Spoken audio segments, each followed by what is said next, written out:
Donc l'association TED Ardèche a été créée en 2012 pour venir un peu en aide aux familles d'enfants et d'adultes autistes. On les aide en général au niveau familial, administratif, sur le plan médical aussi et au niveau de la scolarisation.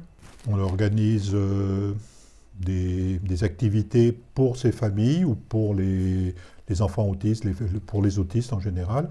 Donc ces activités, ça peut être des rassemblements familiaux, de façon à ce que les gens se retrouvent ensemble et puissent partager leur expérience. Nous, on essaie d'être au plus proche de la vie des familles et de les assister, de les aider dans leur vie. C'est plus des actions que je dirais sociales. Concrètes sur le terrain. Voilà.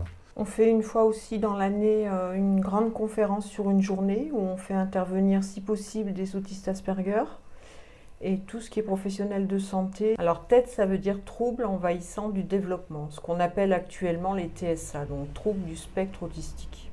Et on parle de spectre justement parce que l'autisme, il peut prendre des centaines de formes différentes. Il y a pratiquement une personne sur 100 qui est atteinte de ces troubles, alors avec plus ou moins ils ont plus ou moins de difficultés. Certains sont pratiquement autonomes, d'autres sont carrément non-verbaux et resteront handicapés fortement toute leur vie. Donc la gamme est très large, le handicap est très variable. Il n'y a pas un autiste ou un TED qui ressemble à un autre. Au début, à la création de l'association, les premières années, donc on a eu pas mal d'enfants. Et des familles qui venaient pour leurs enfants, parfois 2 enfants dans la même famille, ça arrive assez fréquemment. Et depuis un peu plus d'1 an, on s'aperçoit qu'on a de plus en plus d'adultes qui viennent d'eux-mêmes à l'association parce que soit ils ont découvert qu'ils avaient un fonctionnement un peu différent des autres, ou voire beaucoup différent des autres, et qu'ils en ont souffert toute leur vie. Et ils pensent qu'ils sont autistes, ils se font diagnostiquer, alors souvent c'est le cas, et donc ils viennent nous voir et on peut les aider, et ils sont de plus en plus nombreux. On peut rencontrer des problèmes déjà de trouver un travail, parce que les relations à l'autre sont quelquefois compliquées.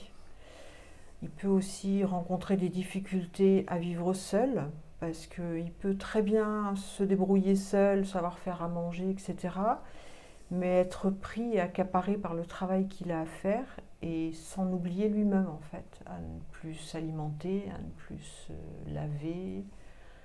Donc ça peut être très compliqué. Donc très souvent, il reste à charge des parents, même une fois adulte et même en ayant un travail. Donc on veut créer des appartements individuels en fait, pour les autistes, mais avec une partie centrale où il y aurait en permanence un éducateur spécialisé qui serait là comme référent en cas de soucis, en cas de pépin, mais aussi pour vérifier que tout va bien et puis pour aussi faire des activités pour qu'ils puissent se rencontrer entre eux. Alors ce qu'on veut, c'est surtout faire en sorte que ces adultes, jeunes adultes, voire plus âgés, ils puissent vivre une vie un peu plus, je vais mettre entre guillemets, normale, parce que souvent ces gens soit sont dans des...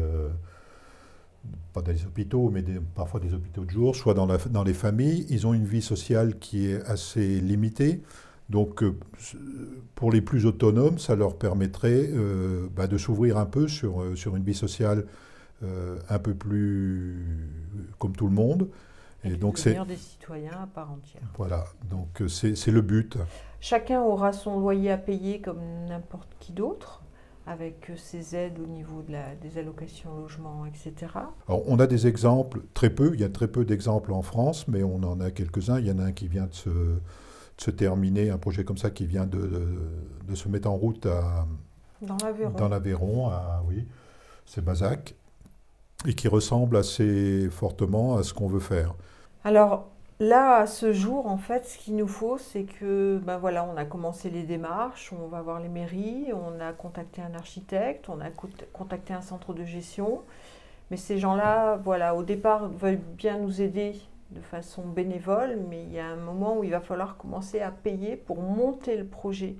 Donc, la cagnotte qu'on a mis en ligne, en fait, va servir à payer ses premiers frais de montage de dossier. C'est-à-dire que ça ne va pas payer les logements, la construction des logements. Voilà, on a ouvert une cagnotte d'un montant de 9 000 €, donc si on les atteint, tant mieux. Si on ne les atteint pas, tant pis. Si on les dépasse, c'est encore mieux. Ils sont de toute façon utilisés pour le projet, il n'y a aucun problème. On peut aussi dire que les personnes qui souhaitent donner, ou les entreprises, peuvent bénéficier d'une réduction d'impôt puisqu'on est une association reconnue d'intérêt général. On cherche aussi des mécènes pour nous suivre après dans le projet concrètement. Et puis on cherche aussi un terrain ardument, donc que ce soit une commune ou même un particulier qui aurait un terrain à nous donner, on est preneur.